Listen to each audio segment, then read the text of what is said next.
saya bahas sedikit dengan bapak-bapak dan ibu-ibu dan teman-teman semua yang ada di sini. Ya, jadi mungkin kita tahu ya hal yang menyebabkan harga kripto itu turun drastis itu adalah pernyataan dari pemerintah Cina. Ya, pemerintah Cina yang berkaitan dengan cryptocurrency. Nah, tetapi itu yang harus diperhatikan. Pernyataan apakah itu? Ya, pernyataan itu adalah pernyataan bahwa badan-badan keuangan, bank-bank ataupun instansi finansial yang ada di Cina itu dilarang, ya, dilarang untuk berurusan dengan cryptocurrency, dengan dunia kripto. Ya, jadi mereka dilarang untuk menyediakan tempat penyimpanan mata uang kripto, dilarang untuk menyediakan tukaran, kemudian dilarang untuk memfasilitasi transaksi yang menggunakan mata uang kripto. Sebenarnya ini bukan barang baru. Jadi sebenarnya tahun 2016 dan 2017 pemerintah Cina pun sudah mengeluarkan pernyataan yang sama. Dan pada waktu itu juga harganya jatuh. Ya, jadi harga kripto jatuh. Nah, tapi ya memang kalau kita lihat belakangan ini yang pernah selalu juga saya katakan bahwa sebenarnya menurut kami ya di Nagaya harga market kripto belakangan ini itu sudah di luar dari kewajaran. Itu yang kalau istilahnya dengan kata bubble. Ya, jadi lonjakannya itu sudah tidak ada dasarnya lagi. Nah, kemudian seperti yang selalu saya sampaikan bahwa pemerintah itu memang tidak bisa menghentikan teknologi yang membackup dari sebuah mata uang kripto. Jadi tidak ada pemerintah yang bisa menghentikan Bapak Ibu menyimpan Bitcoin, menyimpan Nagaya. Kenapa? Karena teknologi itu akan terus berjalan. Selama masih ada internet di dunia, itu akan berjalan. Tapi ada satu hal yang pemerintah bisa lakukan. Itu yang namanya regulasi. Ya, yang namanya peraturan.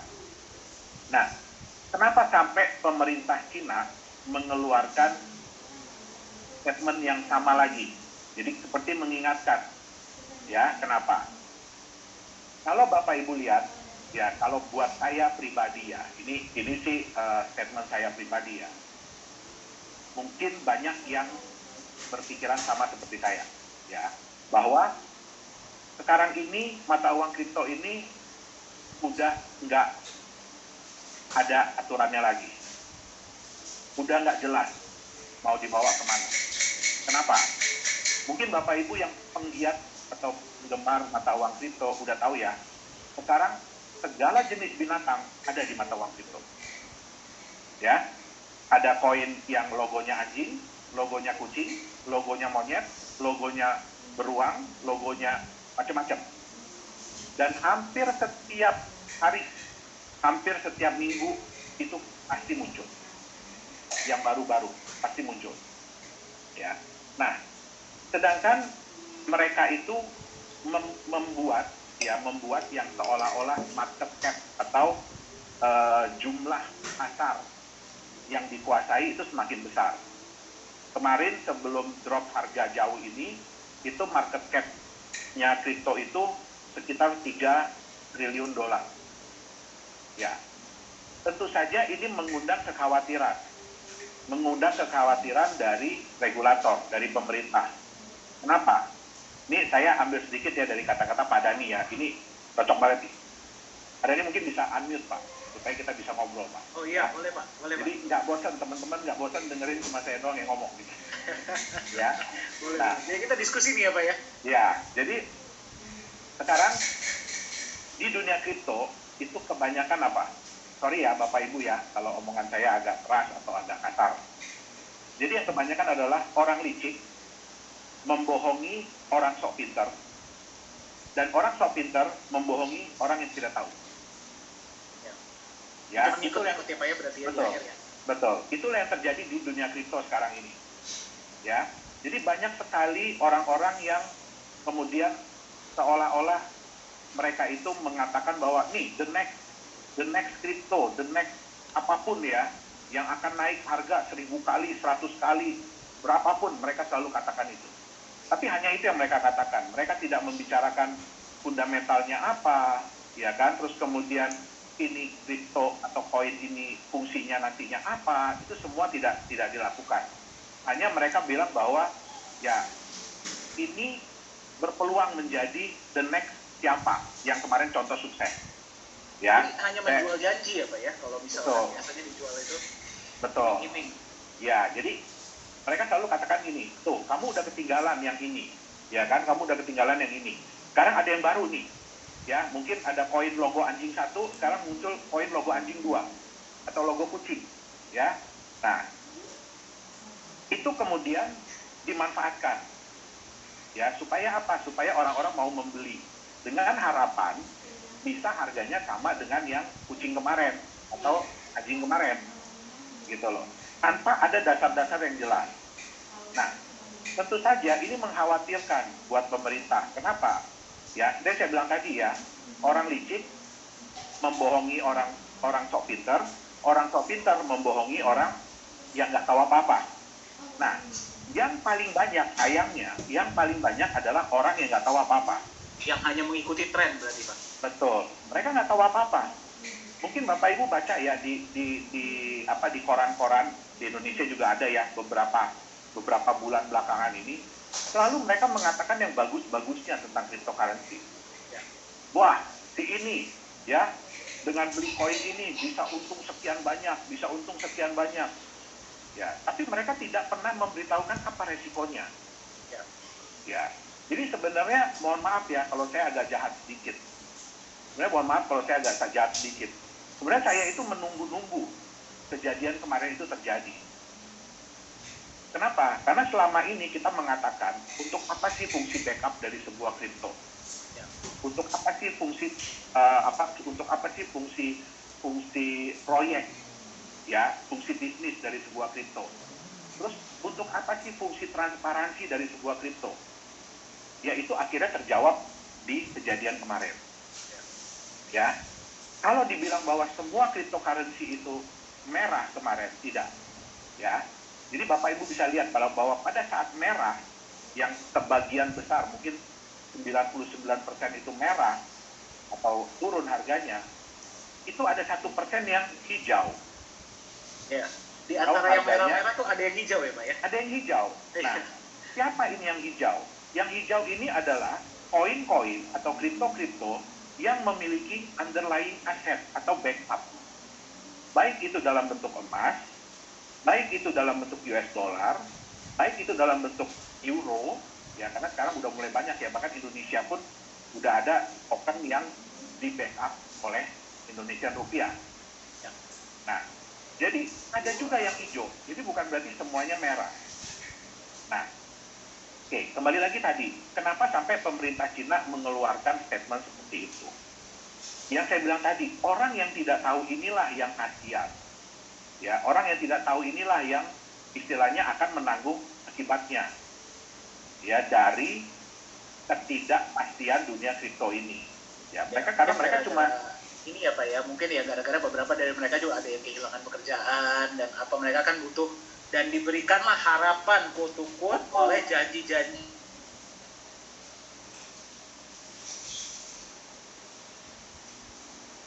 Sorry. Ya. Suara saya masih kedengaran? Oh, tadi masih agak terputus. Oke. Masih. Ya. Ya. Jadi, ya itu tadi. Saya juga sebetulnya kemarin ini agak khawatir ya dengan pemberitaan-pemberitaan di koran ya. Jadi yang mendorong sekali bahwa, wah ini Anda berinvestasi di cryptocurrency ini Anda akan untung terus. Kenapa? Karena selalu yang dimunculkan itu. Ya, jadi dari 20 berita tentang keuntungan di kripto, hanya satu berita yang memberitahukan Anda hati-hatian di dunia kripto. Nggak pernah dikasih lihat usually Pak, biasanya Pak? Ada Pak, satu paragraf. Banyak kan yang untung-untungnya berarti ya? Iya, jadi di satu, itu pun dari 20 berita, itu ada satu yang hati-hati. ya di Yang dunia lainnya kripto. semua dikasih lihat bagus-bagusnya aja ya Pak ya? Betul, betul. Nah, kemarin ini pemerintah Cina mengeluarkan itu kenapa? Karena memang kita harus akui ya, memang kita harus akui jumlah penduduk terbanyak di dunia itu adalah di Cina. Ya, jumlah penduduk terbanyak di dunia adalah di Cina. Dan kalau mau dilihat jumlah orang kaya itu saat ini paling banyak di Cina. Ya, dan mereka juga butuh sarana untuk investasi. Ya, mereka juga nggak bisa cuma mengandalkan bank, mereka juga tidak bisa cuma mengandalkan hasil usaha, sehingga mereka akan mencari solusi yang lain. Begitu diperlihatkan oleh barang seperti ini yang kelihatannya menarik, ya mereka pasti akan berbondong-bondong ke situ. Nah, tentu saja itu artinya apa? Ya, uang Cina akan keluar dari Cina. Ya, uang Cina itu akan keluar dari Cina. Nah, makanya Cina harus berhati-hati, harus mengingatkan lagi. Ya, bukan yang dilarang itu bukan individu untuk memiliki mata uang kripto, bukan. Tapi yang dilarang adalah institusi. Ya, institusi perbankan, institusi finansial yang dilarang untuk menyediakan sarana. Itu yang penting. Ya. Nah, kemudian ada lagi ya, kalau saya nggak salah itu ada pemerintah Cina akan istilahnya merazia mining, ya kan, di Cina. Ya, kenapa? Karena memang tidak bisa dipungkiri mining di Cina itu memang jumlahnya sudah sangat besar. Ya, dan itu memakan biaya listrik yang tinggi. Ya, tapi ada satu hal, ya. Jadi klaim yang mengatakan bahwa Bitcoin itu sekarang harga miningnya tinggi atau segala macam, itu karena persaingan. Jadi ini yang harus diingat, itu karena persaingan. Ya, kalau jumlah pesaingnya turun, otomatis jumlah pemakaian listriknya akan turun, jumlah alatnya akan turun. Jadi kalau di dunia kripto itu tidak bisa disamakan dengan dunia tambang. Kalau di dunia kripto, ya kebutuhan atau biaya itu karena persaingan. Ya, biaya itu karena persaingan, bukan biaya itu karena kebutuhan. Oh, jadi kalau misalkan persaingannya turun, ya harga otomatis turun sendiri ya Pak ya? Betul. Oke. Biayanya akan turun. Mahal itu biaya kompetisinya, bukan biaya kompetisi. Necessity-nya lah istilahnya ya? Bukan karena keharusan. Nah, makanya kemarin juga ada berita ya, itu dari salah satu perusahaan tambang yang besar di dunia, dan kebetulan dia adalah menambang emas. Ya, dia mengatakan bahwa Anda tidak bisa menyamakan Bitcoin seperti emas.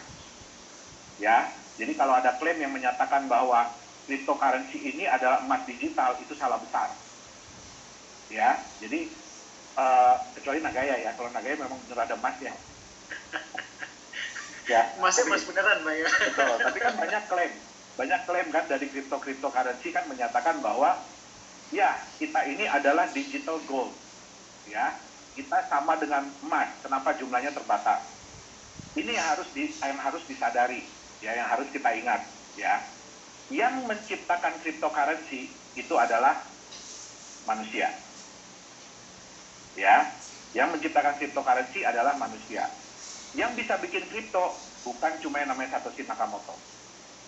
Bukan yang namanya Yohanes Chandra aja. Bukan yang cuma namanya Vitalik Buterin, bukan. Ya. Banyak sekali orang-orang yang bisa menciptakan cryptocurrency. Bapak Ibu bisa lihat, hampir di setiap hari itu di CoinMarketCap itu mungkin bertambah berapa puluh cryptocurrency, berapa ratus dalam waktu satu hari. Tambah banyak terus, Pak. Betul. Itu padahal kalau dipikir-pikir, Pak, itu setiap hari itu ada aja koin-koin yang memang sudah di-remove, tapi tiap hari tambah banyak ya. Betul. Ya, nah sekarang siapa yang membuat emas? Siapa yang menciptakan emas? Alam. Dan dari SD yang saya tahu ya, dari SD yang namanya bahan mineral itu emas, perak, silver, emas, perak, nikel, ya kan, batu bara, itu dibuatnya oleh alam. Dan dibuatnya jutaan tahun. Ya. Jadi nggak bisa disamain dengan kita bikin token yang cuma hitungan jam. Ya, nah, itu pula lah mungkin kami satu-satunya di Nagaya yang juga tidak setuju bahwa cryptocurrency itu dianggap sebagai sebuah sebuah emas, ya, tidak bisa. Jadi kalau cuma kripto itu sendiri, angka itu sendiri, itu tidak bisa dianggap sebagai emas.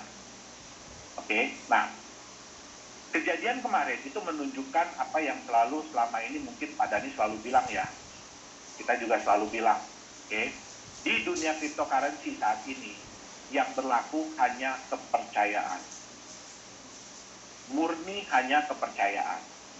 Artinya apa? Kalau kepercayaan itu ada, harga akan bagus. Tapi begitu kepercayaan itu hilang, harga akan jatuh. Nah, sayangnya, harga dan kepercayaan itu berbanding lurus. Jadi di dunia kripto itu, kalau harga naik, orang jadi percaya, orang mau beli. Sehingga harganya akan lebih naik lagi.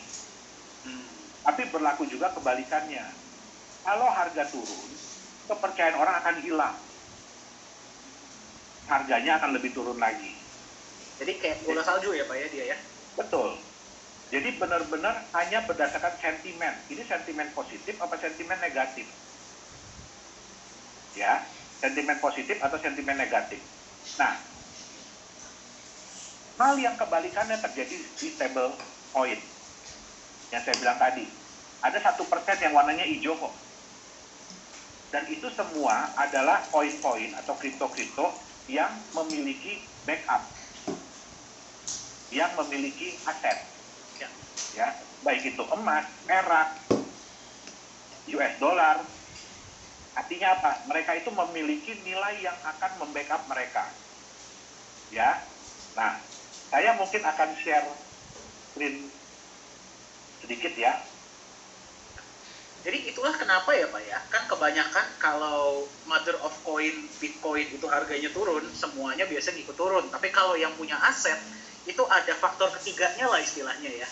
Betul. Selain dari sentimen pasar itu sendiri. Yang dia akan menjaga nilai kalau...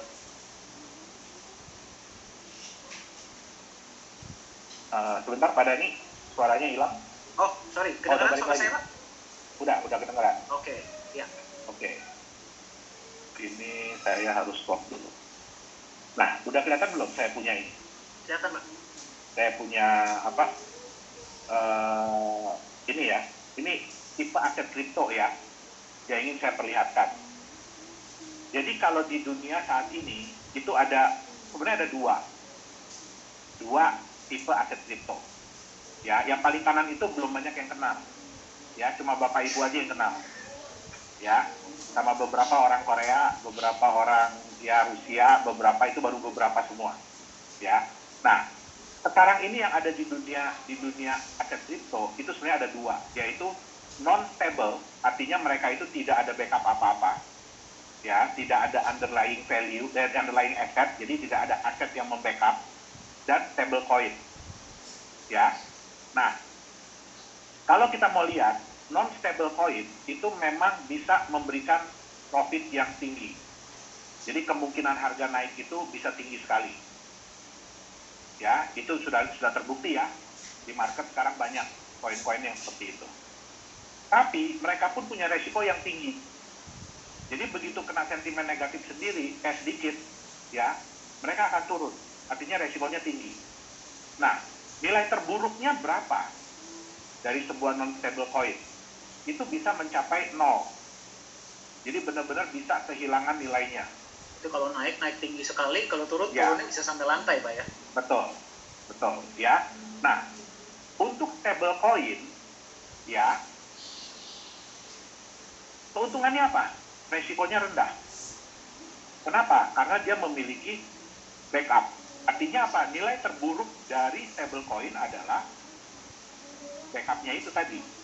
Jadi kalau sebuah koin dikatakan bahwa satu koin ini ya bisa satu koin di backup oleh 1 gram emas, ya artinya selama-lamanya nilai koin itu tidak akan lebih rendah daripada nilai emas yang membackup. Ya, itu sewajarnya. Tapi kerugiannya apa ya? Berarti profitnya rendah. Kita tahu dong berapa sih kenaikan harga emas, ya kan? Berapa sih kenaikan harga US dollar? Ya nggak bisa dibandingkan dengan kenaikan harga Bitcoin dan teman-temannya. Betul nggak? Nah, dua aset yang sekarang ada ini, ya itulah yang bisa dijadikan pilihan. Jadi Anda mau ngambil profit tinggi, ya Anda harus siap terima resiko tinggi. Ya, itu namanya non-stable. Tapi kalau Anda mau ambil stable coin yang resikonya rendah, ya berarti kemungkinan Anda untung pun rendah. Kenapa? Karena dia akan mengikuti harganya. Ya. Nah, tapi ini hebatnya dunia kripto. Ya, sorry.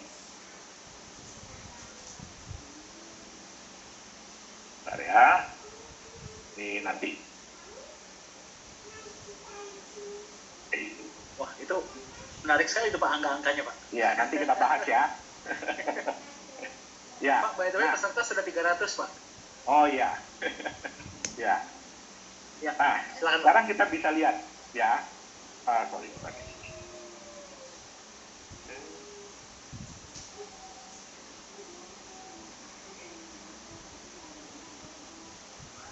Ini, oke.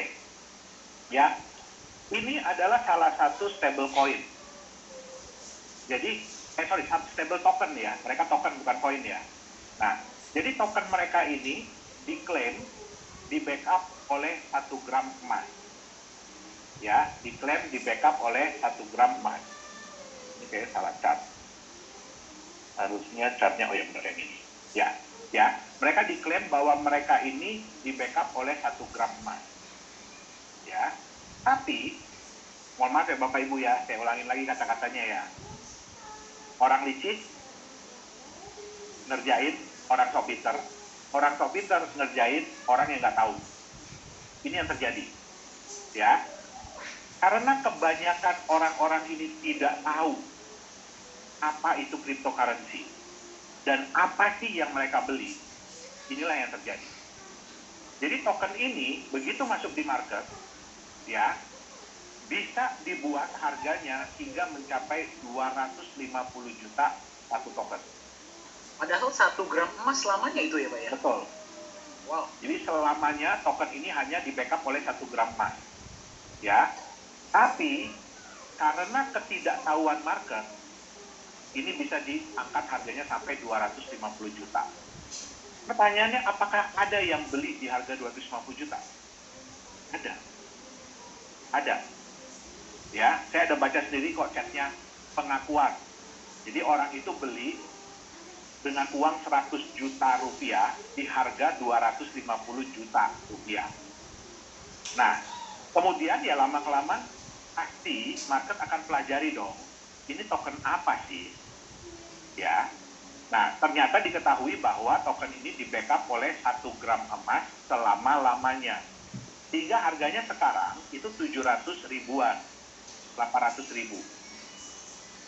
Nah, turunnya luar biasa ya Pak ya? Betul. Naiknya luar biasa, turunnya pun luar biasa. Iya, karena market sadar buat apa kita beli token di harga 250 juta, padahal backupnya 1 gram emas selama-lamanya.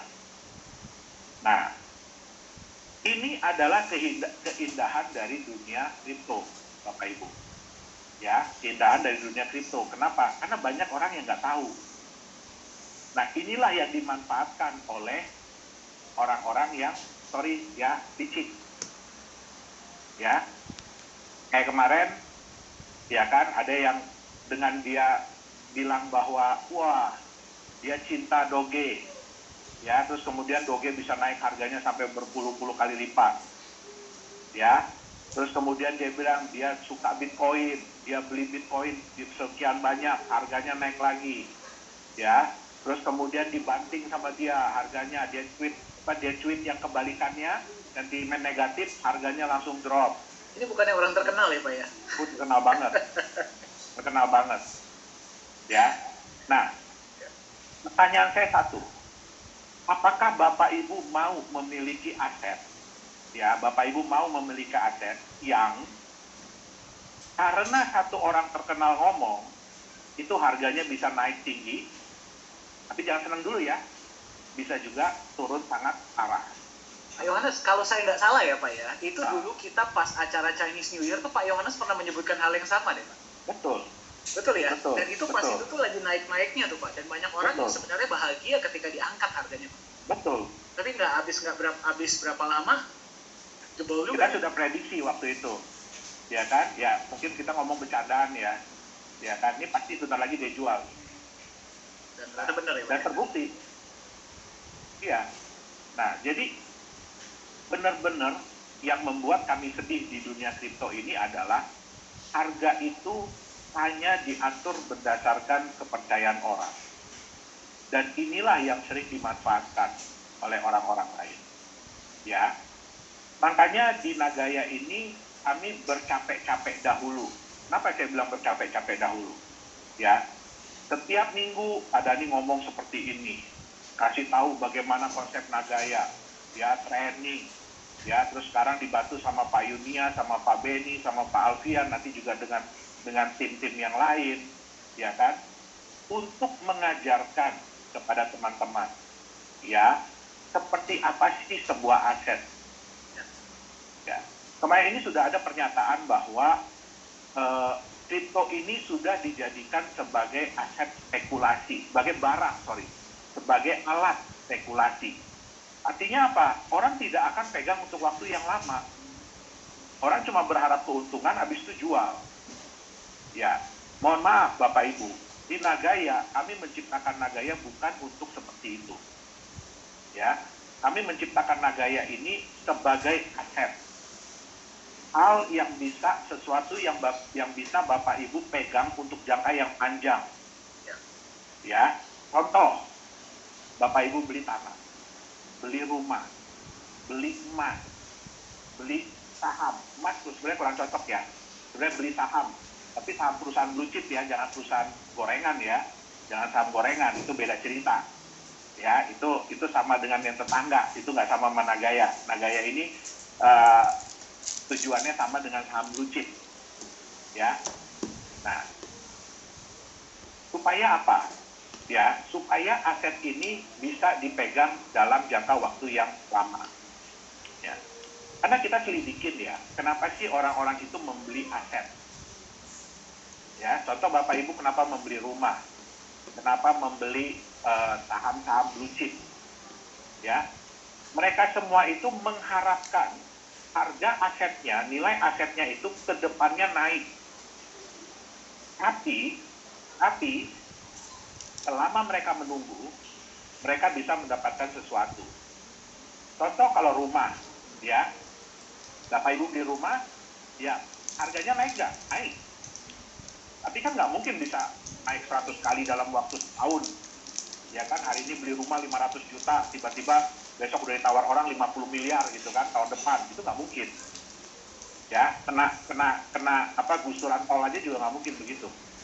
Ya, karena saya udah pernah ngerasain kena gusuran tol. Ya, nah, jadi nggak mungkin kayak begitu. Ya, nah, terus kemudian selama kita menunggu, ada benefit yang kita rasakan. Tanahnya atau rumahnya entah bisa kita pakai dulu, ya kan, atau bisa kita sewakan ke orang. Nah, demikian juga saham blue chip. Mereka yang memegang saham blue chip itu biasanya mainnya jangka panjang. Mereka nggak pernah beli sahamnya sekarang, bulan depan jual, itu nggak ada. Ya, mereka bisa pegang 2, 3, 4, 5 tahun. Ya, bahkan saya punya saham yang udah hampir mungkin udah 10 tahun kali ya, udah 10-15 tahun. Gitu. Nah, tapi selama kita menunggu harganya naik, ya kita bisa dapat dividen dari saham. Nah, itu yang Nagaya harapkan. Ya, nah, kenapa di sini kami capek-capek dulu seperti ini? Karena kami juga tidak mau nanti, ya, Bapak Ibu itu dikerjain sama spekulan. Ya, kami mau Bapak Ibu ini mengerti apa sih Nagaya ini sebenarnya, apa sih yang Bapak Ibu pegang, apa sih yang Bapak Ibu miliki. Ya memang nggak bisa dipegang ya, sorry saya salah ngomong. Nagaya ini nggak bisa dipegang, ya, karena semua bentuknya digital, handphonenya aja yang dipegang. Ya, tapi walaupun ini angka digital, Ya, tapi Nagaya ini adalah bukti kepemilikan emas. Ya, saya nggak peduli, manajemen tidak peduli kapan Bapak Ibu beli Nagaya. Kami tidak peduli. Dari mana Bapak Ibu beli Nagaya? Apakah sekarang masih beli dari perusahaan? Atau besok-besok 3-4 tahun lagi sudah beli dari market, sudah beli dari orang lain, dari tetangga, atau bahkan Bapak Ibu beli dari orang Amerika, dari orang Prancis. Ya, manajemen nggak peduli. Yang manajemen lihat adalah berapa Nagaya yang Bapak Ibu miliki. Besok-besok Bapak Ibu datang ke kantor kami ya. Ya mudah-mudahan Nagaya udah $100 makin banyak ya Pak Dani ya. Orang bisa jalan-jalan ke Singapura ya, ke kantor kita. Amin, amin, ya. Amin. Ya. Nah, supaya Bapak Ibu datang ke kita nanti tunjukin ke saya, Pak, saya punya sekian Nagaya lu sekarang. Nah, kita bisa kasih tahu ke Bapak Ibu berapa Nagaya yang Bapak Ibu miliki. Berapa emas yang menjadi hak Bapak Ibu di dalam penyimpanan itu. Dan kita nggak akan nanya ya Pak ya, Bapak Ibu dapat Nagaya dari mana, enggak. dari siapa? Enggak, kita akan nanya. Kenapa? Karena Nagaya itu mudah diperjualbelikan, mudah ditransfer. Sekarang aja kita lihat aktivitas transfer Nagaya antar member, antar wallet itu sudah mulai banyak. Tiap hari pasti ada transaksi, ya transferan. Nah, jadi Nagaya ini memang kita ciptakan untuk mudah ditransfer, untuk mudah diperjualbelikan. Memang kita belum masuk di exchanger, ya. Nah, mungkin sekalian ya Pak Dani, saya minta waktu juga sebelum kita masuk di sesi yang berikutnya, ya. Jadi mungkin ini membantu teman-teman juga ya. Nanti kalau memperkenalkan Nagaya ini ke saudaranya, ke kerabatnya, ke teman-temannya, ya. Ada beberapa pertanyaan yang sering muncul, ya. Yang pertama, paling pasti adalah legalitas. Ya. Yang saya perlu tekankan adalah perusahaan Nagaya Technologies ini adalah perusahaan yang terdaftar resmi di pemerintah Singapura. Ya. Dan kita juga ada namanya Nagaya Korea, Nagaya Technologies Korea. Itu juga terdaftar di pemerintah Korea Selatan. Ya. Nah, makanya kita punya 2 kantor, yang satu adalah kantor untuk Nagaya Singapura, yang satu lagi kantor untuk Nagaya Korea. Ya. Nah, kalau ditanyakan, ya, apakah koin Nagaya ini legal di Indonesia? Ya, koin Nagaya ini bisa dimiliki oleh semua orang di seluruh dunia. Bukan cuma di Indonesia, bukan cuma di Korea, bukan cuma di Singapura. Ya. Tapi kalau kita memang mau benar-benar diakui, kita harus masuk di exchanger di Indonesia. Ya, itu adalah syarat mutlak. Kita harus masuk di exchanger di Indonesia. Oke. Nah, sedangkan kita punya aturan yang harus kita ikuti. Yaitu Nagaya ini harus terjual dulu 25% atau 11.250.000. Baru kita boleh masuk di exchanger. Ya, pertanyaan saya, coba tolong diketik di chat ya. Diketik di chat. Oke, nanti Pak Dani tolong bacain ke saya. Bapak Ibu mau Nagaya Bapak Ibu ini diperebutkan oleh 300 juta orang di Indonesia, atau mau diperebutkan oleh 8 miliar orang di dunia? Nah, Bapak Ibu maunya yang mana? Diperebutkan 300 juta atau 8 miliar? Ini bergantung dengan harga ya Pak ya, berarti ya. Iya. Lebih banyak yang ngejar ya pasti harga Pak. Betul. Ada yang bilang 10 miliar Pak. Wah, populasi dunia belum nyampe.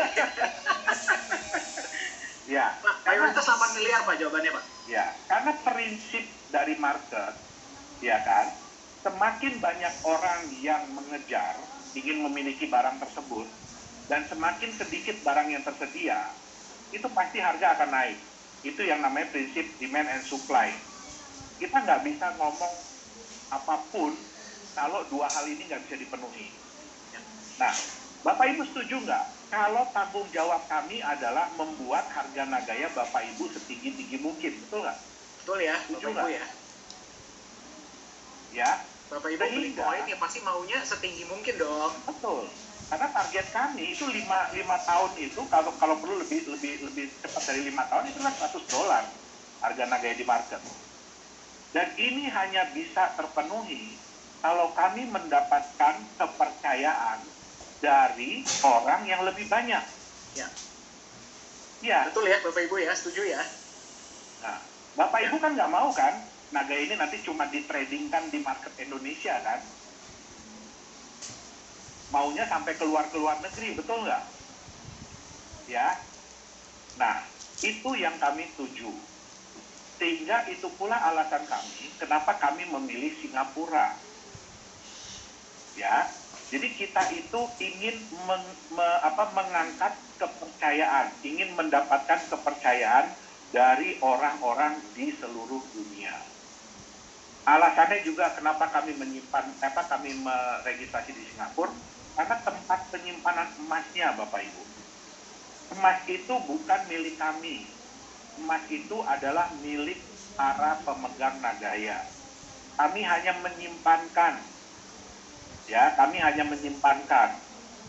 Ya, kami hanya mengadministrasi. Siapa tahu nanti ada yang mau ngeklaim emasnya, mau ngambil. Silahkan.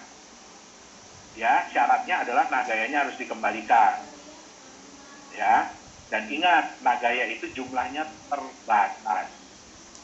Bertambah tidak bisa, berkurang bisa banget. Ya, jadi Nagaya apakah bisa lebih dari 50 juta? Nggak bisa. Apakah bisa kurang dari 50 juta? Bisa.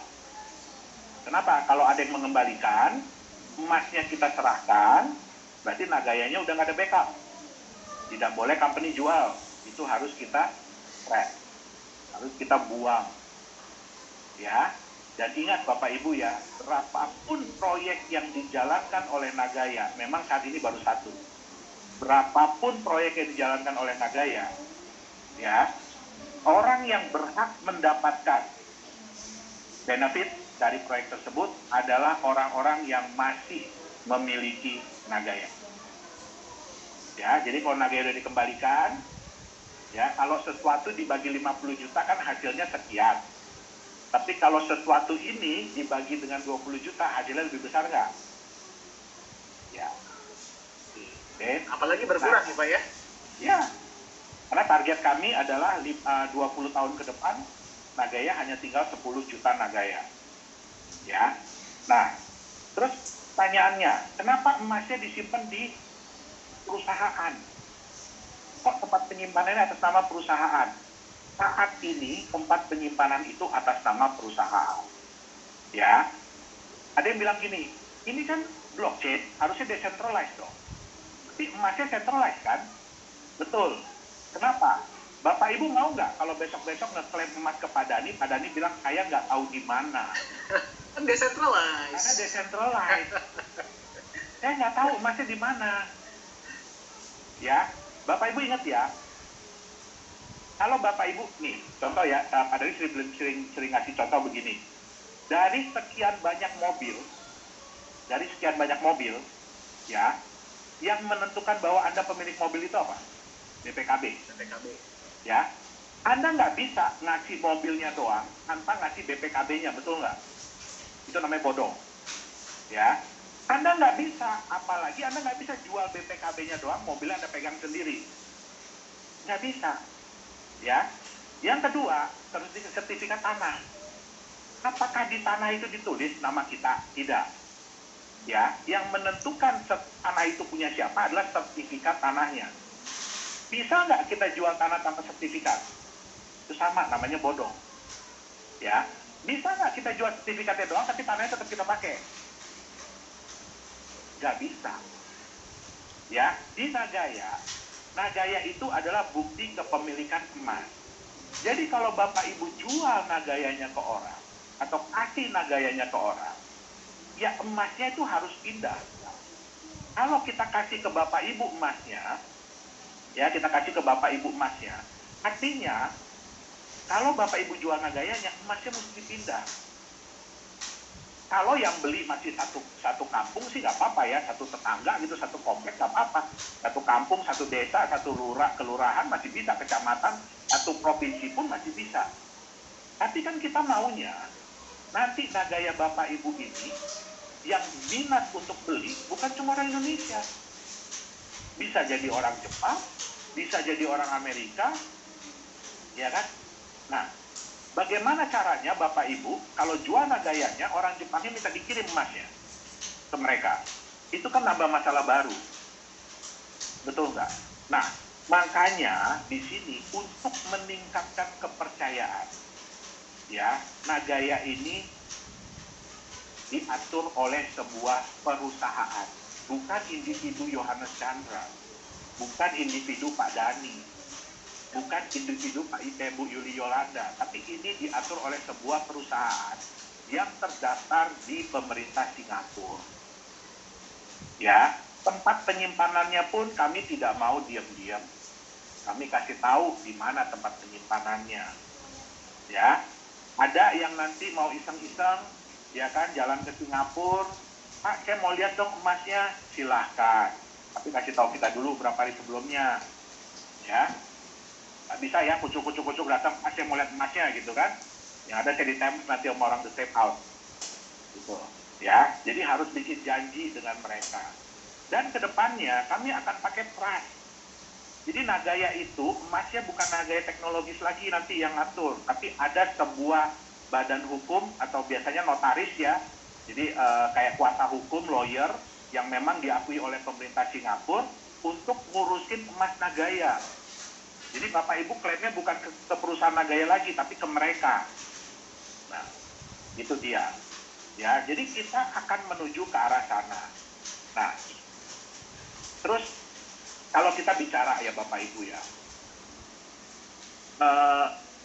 memang kami akui ya, semakin kami berusaha untuk transparan, itu semakin banyak orang yang berusaha untuk, mohon maaf ya kata-kata saya ya, untuk melanjangin Nagaya. Ya, untuk melanjangin Nagaya. Oke, kita paham itu. Tapi yang harus dimengerti adalah, ya, di dunia cryptocurrency, itu yang namanya transparansi itu bukan sesuatu yang keharusan. Ya, legalitas pun di dunia cryptocurrency itu bukan suatu keharusan.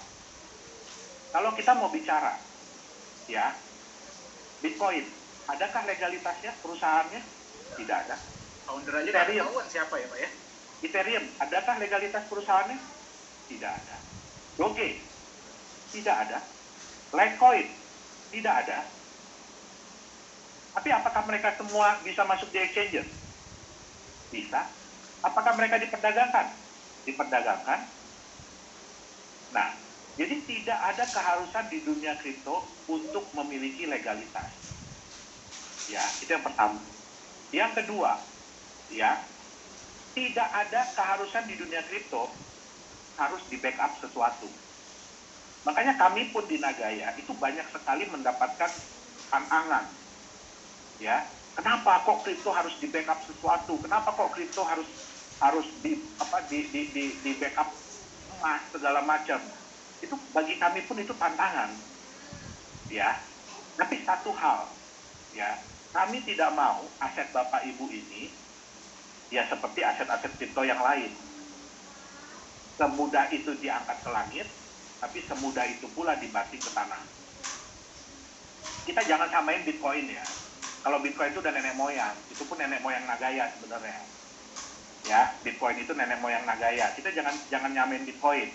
Ya, kita bandingkan Nagaya dengan koin-koin lain. Ya, yang baru muncul atau yang segala macam, yang baru-baru bermunculan lah. Jangan nyamain sama nenek moyang. Ya, nanti dikutuk kita.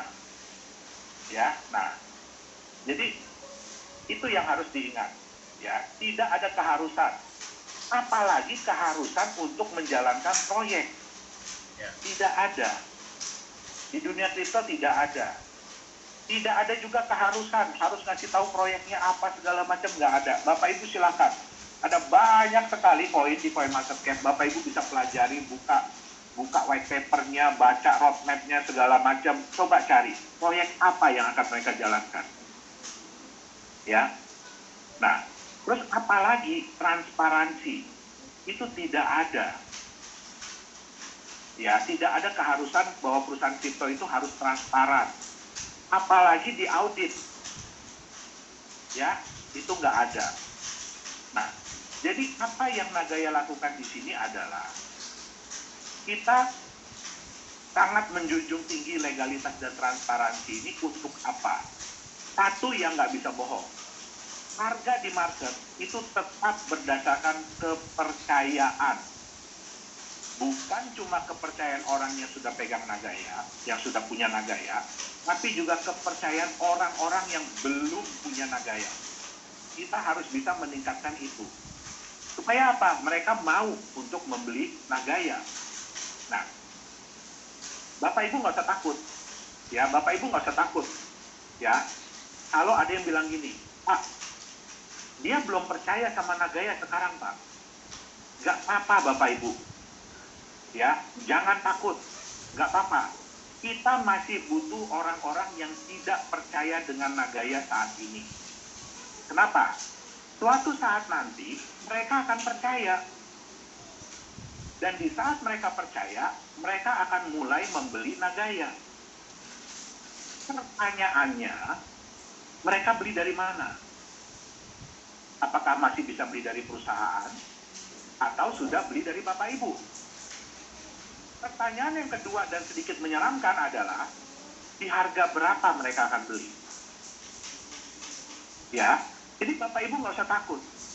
Bitcoin pada waktu mulai keluar harganya cuma 1 sen, Bapak Ibu. 140 rupiah. Ada nggak orang yang nggak percaya? Ada. Salah satunya lagi ngomong ini nih. Ya, ini salah satunya. Ya, ada nggak yang nggak percaya dengan Bitcoin di harga segitu? Ada. Tapi ada nggak yang percaya? Ada. Pada waktu harga Bitcoin $10, tetap nggak ada yang nggak percaya? Ada yang nggak percaya. Tapi ada nggak yang percaya? Ada. Nah, waktu dia di harga 1 miliar rupiah, ya, 70-60 ribu dolaran deh. Ada nggak yang nggak percaya? Ada. Tapi ada nggak yang percaya beli? Ada. Ya masih nyangkut nih Pak ya, berarti sekarang ya. Iya. Jadi Bapak Ibu nggak usah takut. Ya. Di setiap harga Nagaya, pasti ada orang yang percaya. Dan pasti ada orang yang tidak percaya. Tapi berdasarkan survei saya sendiri ya, banyak yang tidak percaya di harga $1. Kemarin mulai beli di harga 148, 136, 161, ada. Ya, tapi kita nggak bisa salahin mereka. Dan mereka juga nggak bisa salahin kita.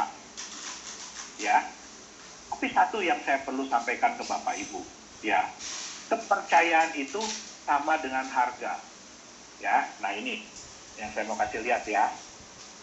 Nah, mohon maaf, saya jarang pakai komputer ini, jadi saya agak bingung nih gimana merubah-merubahnya. Lancar kok Pak sejauh ini Pak. Ya, nah, oke. Ya. Kita ngambil contoh yang paling simpel lah, tanah. Ya, Bapak Ibu mungkin sering ya menemukan orang nawarin tanah masih dalam bentuk hutan. Ya, kebetulan saya tinggal di Serpong, ya Tangerang. Jadi dulu di daerah ini hutan, Bapak Ibu. Kalau hutan yang digambar ini masih bagus loh ya. Ini hutannya terurus, ini hutan karet ya. Ini terurus. Dulu hutan yang di Serpong ini waktu saya datang, wah hancur, berantakan deh. Ya. Dulu kami ditawarin itu 100 juta rupiah per hektar. Wih, tahun berapa itu Pak? Saya lupa deh, saya sekitar umur 5-6 tahun, dari tahun 80-an. Wih, 100 juta 1 hektar Pak? 1 hektar. Wow. Ya. Pertanyaannya, ada nggak orang yang nggak percaya dan nggak mau beli tanah ini? Banyak Pak. Ada, itu saya juga, orang tua saya juga. Ya, tapi ada nggak yang beli? Ada pasti. Ada, ya. Kemudian daerah itu berkembang menjadi seperti ini. Ya, menjadi seperti ini. Pertanyaan saya, apakah masih bisa dapat di harga 100 juta per hektar? Nggak mungkin. Nggak mungkin. Ya, terus kemudian berkembang lagi seperti ini. Apakah bisa dapat harga? Ya anggaplah kalau yang gambar kedua udah 500 juta per hektar. Bisa nggak dapat 500 juta per hektar di gambar yang ketiga? Nggak mungkin. Apalagi kalau udah begini ya. Wih, tanah yang sama, saya ingat banget tuh ya, tanah yang sama yang ditawarin 100 juta per hektar itu, hari ini harganya sudah 180 miliar per hektar. Ya, pertanyaan saya, di setiap perkembangan pasti ada yang percaya dan pasti ada yang tidak percaya. Ya, Bapak Ibu jangan melihat Nagaya udah di gambar yang terakhir ya Bapak Ibu ya. Nagaya itu ada di gambar yang pertama sekarang ini. Ya, kami memang belum bisa menunjukkan banyak kepada Bapak Ibu, belum bisa. Ya, tapi sejalan dengan waktu perusahaan ini akan berkembang. Nagaya ini akan berkembang. Proyek-proyeknya pun akan berkembang. Ya. Dan suatu saat nanti kita akan tunjukin satu-satu. Ya. Nah, tapi ya ada resiko ya. Ini kan artinya semakin kepercayaan itu tinggi, ya harga itu sudah semakin tinggi.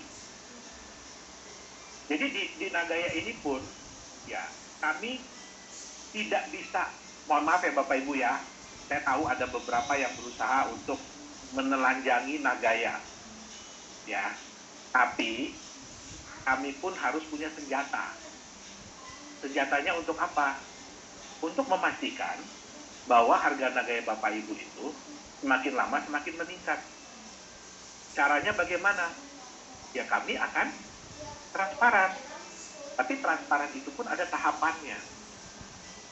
Ya, jangan samakan kami dengan perusahaan-perusahaan yang udah TBK ya. Ingat, Nagaya ini masih, kalau di gambar ini gambar yang pertama, yang masih hutan. Ya, nah, tapi kita bersama-sama, ini yang selalu Pak Dhani bilang kan, ya, Anda punya dua pilihan. Anda mau berpartisipasi dahulu, Anda mau punya Nagaya sekarang, terus sama-sama yuk kita buktikan Nagaya itu bisa $100. Atau Anda mau terbukti dulu Nagayanya $100, baru kemudian Anda mau beli. Kembali pilihan kepada masing-masing orang. Setiap orang punya strategi sendiri-sendiri, ya, punya tingkat kepercayaan sendiri-sendiri. Nah, jadi kami pun tidak bisa memaksakan itu. Jadi Bapak Ibu nggak usah takut. Ya, kalau ada temennya atau apanya masih belum percaya dengan Nagaya, nggak masalah. Percayalah, suatu saat dia akan percaya dengan Nagaya. Nah, berapa harga yang harus dibayar? Ya kan dia yang bayar, bukan kita. Ya kan? Nah, oke.